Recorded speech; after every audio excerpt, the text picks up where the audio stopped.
ഇടിച്ചതിന്റെ ലിവറിളക്കി കളയും. പെണ്ണുങ്ങളെ കമലടിക്കുന്നോളാം. ഇങ്ങനെ പറയുന്ന ഒരു പോലീസുകാരനെ ഒരു മീശയില്ലാതെ സങ്കല്പിച്ച് നോക്കിയ സുഹൃത്തുക്കളെ, അതാണ് പറഞ്ഞത്. മീശ മീശ, വരേൻ മീശ, കൊമ്പൻ മീശ, കൊനസ്റ്റ് മീശ, പോലീസ് മീശ, പട്ടാള മീശ, കായംകുളം കൊച്ചുള്ളി മീശ. ബഹനോർ ഭായിയോ, ലേഡീസ് ആൻഡ് ജെന്റിൽമെൻ, തായ്മാർകളെ, തന്തമാർകളെ, സഹോദരി സഹോദരന്മാരെ, ജീവിതത്തിലും കലാരംഗത്തിലും ഒരുപോലെ ഉപയോഗിക്കാൻ പറ്റിയ വിവിധ തരം മീശകൾ നിങ്ങളുടെ മുമ്പിൽ ഇപ്പോൾ വെച്ചുകൊണ്ടിരിക്കുന്നത് പ്രൊഫസർ കാഞ്ചൻ ജഗ്ഗ. സംപ്രതി വാർത്താഹ പ്രവാചക ബലദേവാനന്ദ സാഗര. സുഹൃത്തുക്കളെ, ദേവാനന്ദനെ പോലെ വലിയ നടന്മാർ ജനക് പായൽ ബജെ ജനിച്ചത് മീശയില്ലാതെയാണ്. ദിൽഹേക്ക് മാൻതാ നഹീം. എന്നാൽ ദൈവത്തിന്റെ കൃപ കൊണ്ട് റോട്ടി കപ്പട ഓർ മകാൻ, ചെറിയ കപ്പട മഹാൻ മീശകൾ വച്ച് ലുപ്തര മത്തന സ്വന്തം രൂപം പോലും മാറ്റാൻ അവർക്ക് കഴിഞ്ഞു. മുഖദ്ദർക്ക സികന്ദർ, മുഖത്തിന് ചേരുന്ന മീശ. ആശിക്ക് ആരാണ് ആശിക്കാത്തത്? ഒറ്റ നോട്ടത്തിൽ തന്നെ പ്രകടമായി ബുദ്ധിയില്ല എന്ന് നമുക്ക് മനസ്സിലാകുമെങ്കിലും നമ്മൾ ഇയാളെ പേടിക്കുന്നു. കാരണം ഇയാളുടെ മീശ സുഹൃത്തുക്കളെ അറച്ചു നിൽക്കാതെ മടിച്ചു നിൽക്കാതെ കടന്നു വരും. ഒരു ഭാഗ്യക്കുറി ടിക്കറ്റ് എടുക്കുന്നതിനേക്കാൾ എന്തുകൊണ്ട് നല്ലതല്ലേ ഈ മീശ വാങ്ങുന്നത്?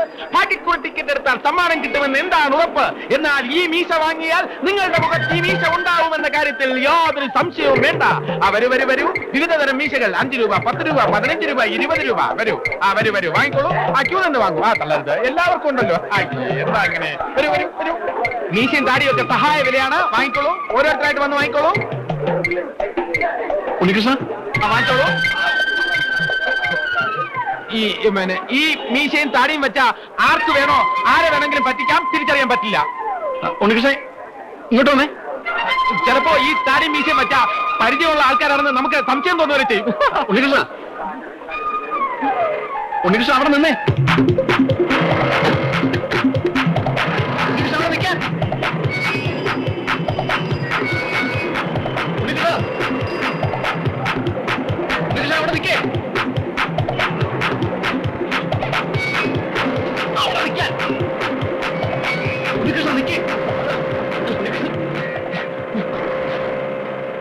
ഒരു കാര്യം പറഞ്ഞോട്ടെ. പറയാൻ നിങ്ങൾ ഉദ്ദേശിക്കുന്ന ആളല്ല ഞാൻ. കാര്യം പറയാം. ഓക്കെ, അങ്ങനെ തന്നെ ഇരിക്കട്ടെ. പക്ഷെ ഒരു കാര്യമുണ്ട്. അന്ന് ഞാൻ മുത്തശ്ശിയുടെ മുമ്പിൽ വിശ്വനാഥനായി അഭിനയിച്ചത് ഈ സിസ്റ്ററെ ഒരു ആപൽ ഘട്ടത്തിൽ നിന്നും രക്ഷിക്കാൻ വേണ്ടിയായിരുന്നു. അതിനെനിക്ക് കിട്ടിയ ശിക്ഷയോ 5 ഇടിയും 6 അടിയും 3 തൊഴിയും. സ്വല്പം ഒഴിഞ്ഞില്ലായിരുന്നെങ്കിൽ ആ പൂച്ചട്ടി വീണെന്റെ തല പപ്പടമായി പോയെന്നെ. എന്നെ വേഷം കെട്ടിച്ചവർ എന്നെ കാലുവാരുകയായിരുന്നു. അതെവിടെ നിൽക്കട്ടെ. ഞാൻ പറഞ്ഞുകൊണ്ട് വന്നത്, ഇന്ന് ഞാൻ വിശ്വനാഥനായി അഭിനയിക്കുന്നത് കൊണ്ട് നിങ്ങൾക്ക് ധാരാളം ഭൗതിക നേട്ടങ്ങളുണ്ട്. So this is a business. അപ്പൊ എന്റേതും ഒരു ഫ്രീ സർവീസ് ആയിരിക്കില്ല. എനിക്കും വേണം കമ്മീഷൻ, ബ്രോക്കറേജ്, ലാഭവിഹിതം. തനിക്കിപ്പോ എന്താ വേണ്ടത്? മാന്യന്മാർ സംസാരിക്കുമ്പോൾ ഇടപെടരുത്. എനിക്കെന്താണ് വേണ്ടതെന്ന് നിങ്ങൾക്ക് കിട്ടുന്ന ബെനിഫിറ്റ് അറിഞ്ഞതിന് ശേഷമേ പറയാൻ പറ്റൂ.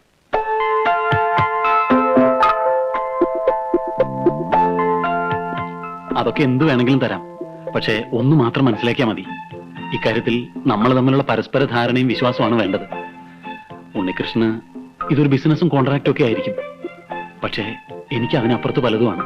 അയ്യോ, ഞാൻ ആ ഉദ്ദേശത്തിലല്ല പറഞ്ഞത്. എന്നെ നിങ്ങൾക്ക് വിശ്വസിക്കാം, എല്ലാ അർത്ഥത്തിലും.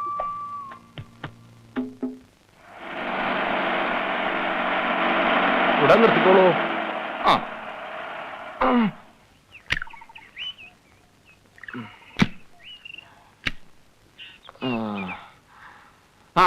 അതെ, ഇങ്ങോട്ട് വന്നോളൂ. ചുമട് എടുക്കുവോ? എടുത്തോളൂ.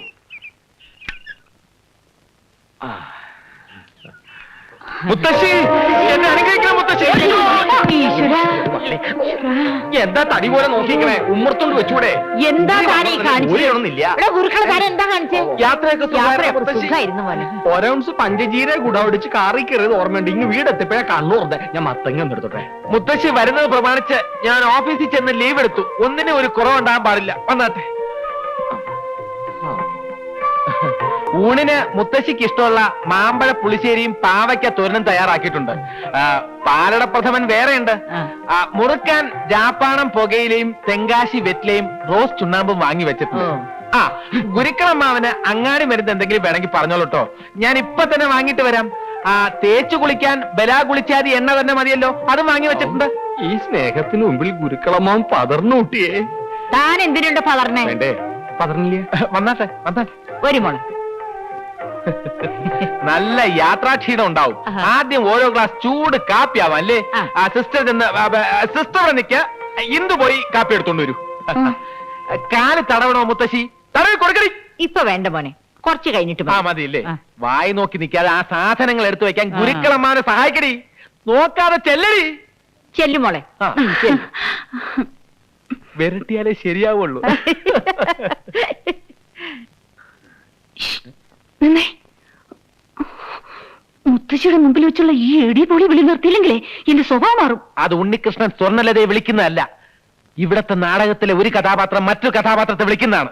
അത് മനസ്സിലാക്കാനുള്ള വിവരമില്ല. ഞാൻ എന്ത് ചെയ്യും? ദേ, ഒരു കാര്യം, അന്തസ്സുള്ള ആൾക്കാർ ഇവിടെ താമസിക്കുന്നത് അല്പം കൂടെ സംസ്കാരത്തോടെ പെരുമാറണം. ഓവർ സ്വാതന്ത്ര്യം കാണിച്ചാലുണ്ടല്ലോ. എന്ത് ചെയ്യും മാഡം? ഇനി മുത്തശ്ശി ഇവിടുന്ന് പോകുന്നത് വരെ കാര്യങ്ങളുടെ എല്ലാം കടിഞ്ഞാൻ എന്റെ കയ്യിലാ. നിർത്ത്. കുതിരവണ്ടി ഓടിച്ച് നടന്നവനെയൊക്കെ പിടിച്ച് വീട്ടിൽ കയറ്റിയ എന്നെ വേണം തല്ലാൻ. ഓഹോ, നിന്റെ അടവ് എനിക്ക് മനസ്സിലായി. ആദ്യം ഇങ്ങനെ ഉടക്കി ഉടക്കി അവസാനം പ്രേമത്തിലാവാന്നായിരിക്കും. അതിന് എന്നെ കിട്ടൂല. വേറെ ആളെ നോക്കിയാ മതി. ഓക്കെ? അയ്യോ. എന്താ മോളെ അവിടെ? ഒന്നുമില്ല മാവാ, ഇതാ വരുന്നോ. ഇനി ആകെ ഉള്ളത് ഈ മുറിയാണ്. ഈ മുറി മുത്തശ്ശിക്ക് എങ്ങനെ ഉണ്ടാവും? പോരെ മോനെ. വീടൊക്കെ വലുതാണെങ്കിലും മുറികൾക്കൊന്നൊരു വീതിയും വിസ്താരവും ഇല്ല. എല്ലാം കിളിക്കൂട് പോലെ ഉണ്ട്. ഇവിടെ കിടന്നാലേ എനിക്ക് ശ്വാസം മുട്ടും. എന്നാ നമുക്ക് ഇറങ്ങാം. ആ, പ്ലാസ്റ്റിക് ആണല്ലേ? അതെ. നല്ല ഭംഗിയുണ്ട് കേട്ടോ.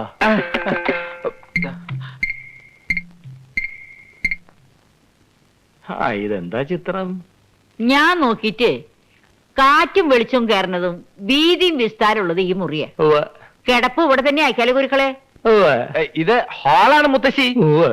ആയിക്കോട്ടെ, അതിനെന്താ? അല്ല, എനിക്ക് പ്രത്യേകിച്ച് മുറിയൊന്നും വേണ്ട കേട്ടോ. തനിക്ക് ഇവിടെ പ്രത്യേക മുറി വേണമെന്ന് ആരെങ്കിലും പറഞ്ഞോ? താനാ മൂലക്കിലാകാൻ ചുരുളുടി കിടക്കണോ? പ്രത്യേക മുറി. ഉവ്വ്. എനിക്ക് വ്യായാമമൊക്കെ ചെയ്യണമെന്നുണ്ടേ. അതാ ഉമ്മർത്ത് ചെയ്തൂടെ? ഉവ്വ്. ദീപം ദീപം ദീപം. ഏയ്, ഞാനാണ്. എന്താ അവിടെ ഒരു ഒച്ച? എന്താ എന്താ ഉണ്ടായേ? എന്താ ഉണ്ടായേ? ഒന്നല്ല മാവാ, ഒരു മിന്നലാട്ടം പോലെ ആരോ എന്നിട്ട് പാഞ്ഞു പോണത് കണ്ടുല്ലോ. ആരുമില്ല മാവാ, അമ്മോന് തോന്നിയതാ. എന്റെ കുട്ടിയെ, വയസ്സ് ഇത്രേ ആയിട്ടും കാഴ്ചക്ക് യാതൊരു കുഴപ്പമില്ല. സ്വന്തമായിട്ട് ഉണ്ടാക്കി ഉപയോഗിച്ച അഞ്ഞന കുഴമ്പിന്റെ ഗുണാണ് അത്. ആരാ അത്? അയ്യോ, ആരുമില്ല ഇവിടെ. ഞാൻ പറഞ്ഞില്ലേ? എങ്ങനെയാ? പിന്നെ എന്തിനാ നിലവിളിച്ചേ? അത് പിന്നെ ഇവിടെ ആരും കാണാത്തോണ്ട് വിളിച്ചു പോയതാ. എന്നാ പിന്നെ നേരത്തെ പറയാൻ പാടില്ലായിരുന്നു. പാവം പേടിച്ചു അല്ലേ? പേടിയുണ്ടെങ്കിലേ ഒരു രക്ഷ ജപിച്ച് ഞാൻ കെട്ടിത്തരാം. ഇല്ലെങ്കിൽ ഗുരുക്കളമ്മാമനെ പോലെ ധൈര്യം ഉണ്ടാവണം. എന്റെ അമ്മേ, ഏട്ടയ്ക്കൊരു മകനെ.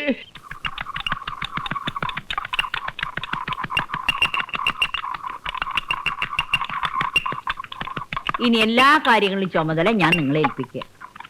ഞാൻ ഇനി എത്ര നാളുണ്ടാവും കുട്ടികളെ? ഇനിയുള്ള കാലം കാശി പോയി ഭജന ഇരിക്കണമെന്ന് എന്റെ ആഗ്രഹം. വേണ്ട, മുത്തശ്ശിയെ ഞാൻ എങ്ങോട്ടും വിടില്ല. സ്വത്തിനേക്കാളും പണത്തിനേക്കാളും എനിക്ക് വലുത് എന്റെ മുത്തശ്ശിയാ. ആവൂ, ഇങ്ങനൊരു മരുമകനെ കിട്ടാൻ സുഹൃതം ചെയ്യണേ. വൈകിട്ടില്ല, ഇനി ചെയ്താലും മതി. കഷായം കൂട്ടാൻ വൈകിട്ടില്ല എന്ന് പറഞ്ഞതായിരുന്നു. ആ, ഞാൻ പോയി നോക്കിട്ട് വരാം. ഓഹോ, കറക്റ്റ് സമയത്താ വന്നത്. മുത്തശ്ശി നല്ല മൂടില്ല. മതി മോളെ. ഇനി അരമണിക്കൂർ കഴിഞ്ഞ് മതി കേട്ടോ. എന്റെ കൂടെ കോളേജ് പഠിച്ചിരുന്ന ആളാ ഉണ്ണികൃഷ്ണൻ. ആ, നല്ല വിനയമുള്ള ചെറുപ്പക്കാരനാ. ആ. സിറ്റിയിലെ ഒരു കമ്പനിയിൽ ഇന്റർവ്യൂവിന് വന്നതാ. ആ. മുത്തശ്ശിയുടെ അനുഗ്രഹം വായിക്കടാ. എന്നെ അനുഗ്രഹിക്കണം മുത്തശ്ശി. തെറ്റുകൾ എന്തെങ്കിലും ചെയ്തിട്ടുണ്ടെങ്കിൽ എന്നോട് പൊറുക്കണം.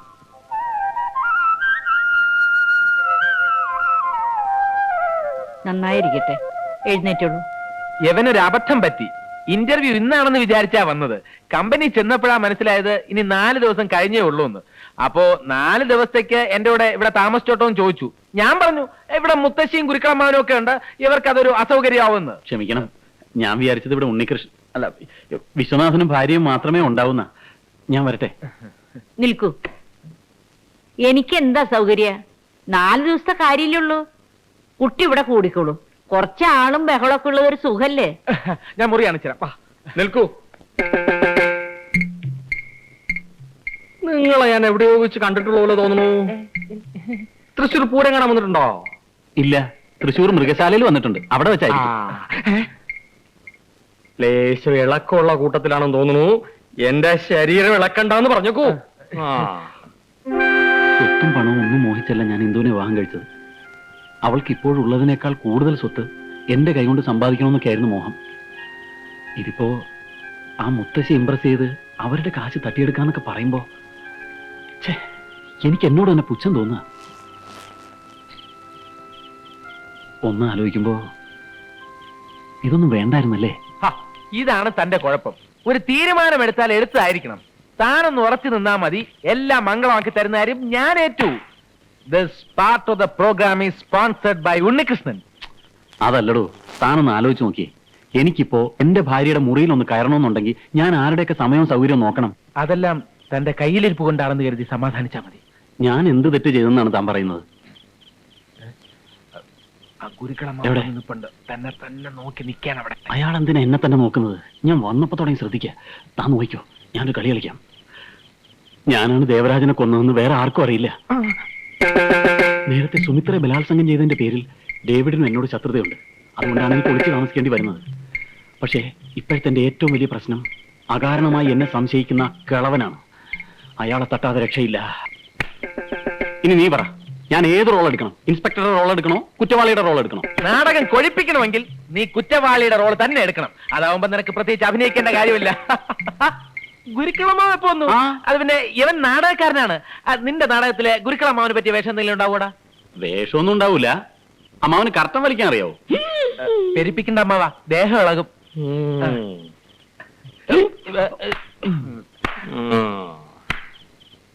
ഇയാൾക്ക് എന്തിന്റെ അസുഖ? വിശുട്ടാ, വിശുട്ടാ,